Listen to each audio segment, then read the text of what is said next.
So we'll get right to it. So the first question we had from our participants was about basically transparency and kind of convincing people that behavioral insights works. So a few participants asked about, there's one asked about the UK BIT being partially privatized and kind of the pros and cons of that. And then another asked about how you can convince people that behavioral insights works and isn't just mind control. So maybe you can talk a little bit about those two topics and maybe related things. Okay. Well, I think firstly in relation to transparency, I think that it's, in certainly a lot of the discussions that we've had, I think that there's been quite a consensus on the need for transparency in applying behavioral insights. And I think it probably addresses one of the other points that you were making there about, people thinking that this is mind control and all of those kind of things, is that by many of those public institutions that practice behavioral insights being transparent, I think that helps alleviate people's fears of any of those kind of things happening. So things like the annual reports that the SBST, the Social and Behavioural Science team at the White House produced, the UK's Behavioural Insights team, they also produce annual reports, and others now are also beginning to do this as a method of good practice to be transparent and to show people that this is what they're doing and these are the experiments and trials that are going on. And I think that will help to build that trust to people and for people not to think that this is mind control. But I think that is still something that the behavioural community needs to come together on, which is some kind of an ethical framework and guidelines. And I had mentioned in my presentation that that's something that we're working on, which is that regardless of the fact there should be some kind of guidelines that behavioural scientists should adhere to themselves and set up themselves to say that this is what they feel are some of the ethics around this. And I mean, and I said this in the presentation as well, there's probably not a better caption other than the one that Richard Thaler uses a lot, which is nudge for good. But I think that there still has to be some kind of definition around, well, what is good and good to whom? And I think that there is some thinking in relation to, I think, some of those things there. Remind me, what was the other questions you had as well? Yeah, so I think that pretty much covers the general question about kind of mind control and transparency. Those were two questions from our participants. One that was related, kind of moving on, but it's kind of a good segue what you just said. One participant asked, how should a public body go about implementing a behavioral intervention that has been deemed good for a target population through tested evidence, but isn't necessarily desired by the target population? And how should the intervention implementer reconcile this? Well, I think there's probably a middle ground here where there has to be there has to be consent in some way, and there has to be at least some kind of engagement towards that consent.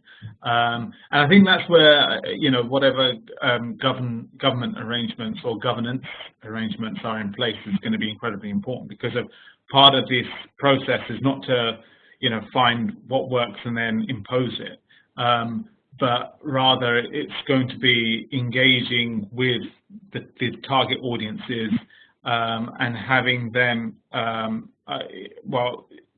least be aware of this before it goes forward. And I think this goes back to that point of transparency, that government might think that it knows best and that it should go ahead and intervene in that particular way, but that doesn't necessarily mean that it should.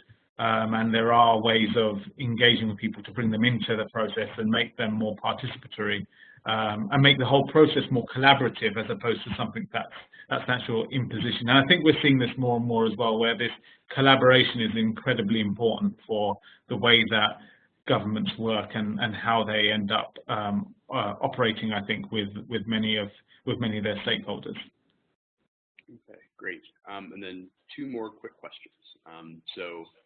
One is pretty specific in its focus. So one participant asked if you knew of any work that is going on or has been done with some of the big challenges such as corruption and violence in behavioral insights.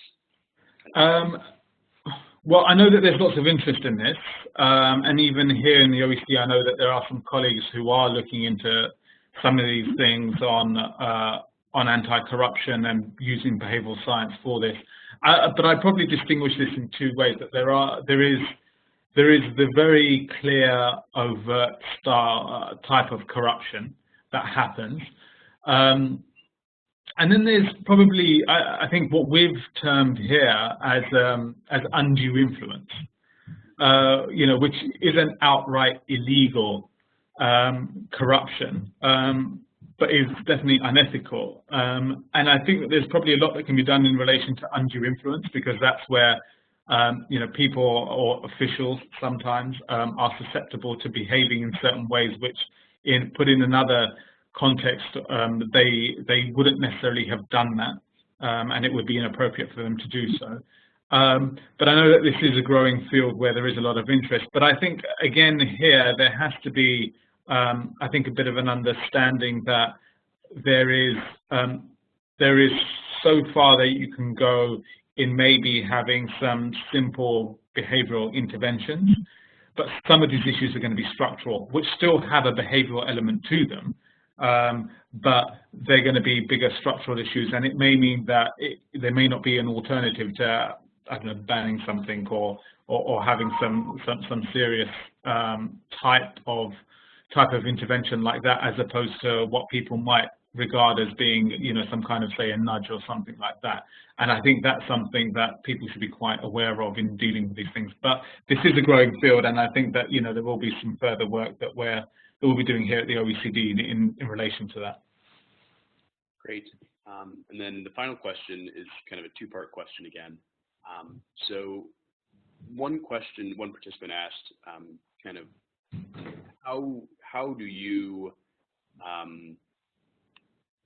if you could share your experience about the challenges of making policymakers to believe that behavioral insights is useful, and then kind of tagged onto that, one participant asked if there have been any monitoring of longer-term effects of nudging or persistent effects, and have the benefits been sustainable, or do they fade away after a few years? So kind of, using those two things, those two questions, I guess, what are the challenges in implementation, persuasion, and then monitoring after these interventions go into place? Sure. Well, I think, certainly from the surveys and things that we've done and a lot of the interactions that we've had, there's a varying degree of acceptance or resistance towards this in public institutions. I think that's fair to say. That there are some instances where it's a bit of a no-brainer, where people see this and they think that, yes, they can completely use this in their public policy space. But there are also places where people don't quite believe this. And I think some of this has more to do with the fact that, firstly, getting the understanding of this and understanding what behavioral science is actually about and how it can be applied to public policy, I think is quite important. But I think also it's actually nice to be surprised by some public policy officials who completely understand this and get this. That they've been trying to make policies that work, and sometimes they haven't, and they haven't understood why. And now there is a technique and there's a tool for them to begin to understand why sometimes it hasn't worked, and that's because of some of the behavioral science of it, or put it another way, it's because of the assumptions and biases that they had about how people would behave after putting those policies in place that were actually behind the reason why some of those policies didn't particularly work. And I think that's a nice thing for a lot of public policy officials. But it is true that whenever there's any new type of intervention or new type of tool or technique put in, there's always institutional resistance, and there's always inertia that is often there from people thinking as though what they've been doing before is wrong, and this is now something coming to correct them. And I think that this is all part of kind of the public administration reform work that has to happen. That's to bring people in and be inclusive with them in order for them to take on this as something that is a complement to maybe some of the good things that they're already doing, and that enhances what they've been getting done beforehand. And I think your other question was on the long-term effects.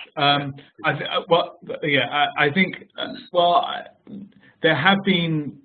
We know that there are some studies where there has been kind of the long-term effects have been looked into, but I think that's still work in progress at the moment. But so far the results have been good. But one thing that I would like to say about this, because this happens quite a lot in relation to applying behavioural science in public policy, is that there's a different standard of evaluation that seems to be applied to any behavioural intervention that is put into place compared to an ordinary intervention. And if I'm to be quite frank, I'd say I think that's a bit unfair. I mean, I'd say that it's because of traditional policy interventions that are put in don't normally have that much, I guess, attention put to them in terms of their long-term effects or their evaluation, or even if they've worked at all. But I think that the application of behavioural science is being quite carefully scrutinised inside public policy institutions, and it is being held to a higher level of evaluation, and that's a good thing. I'm not saying that it shouldn't happen, but I think that it should be done fairly with other policy interventions that are done as well. And so I think it should be a tool to raise the bar for everybody, as opposed to it being something that is only scrutinised on behavioural science inside public policy. Great, good point. So that concludes the Q&A. Again, we'd like to thank Faisal. Excuse me. We'd like to thank Faisal for leading the webinar and this Q&A session. A full recording of the webinar is already up on the website.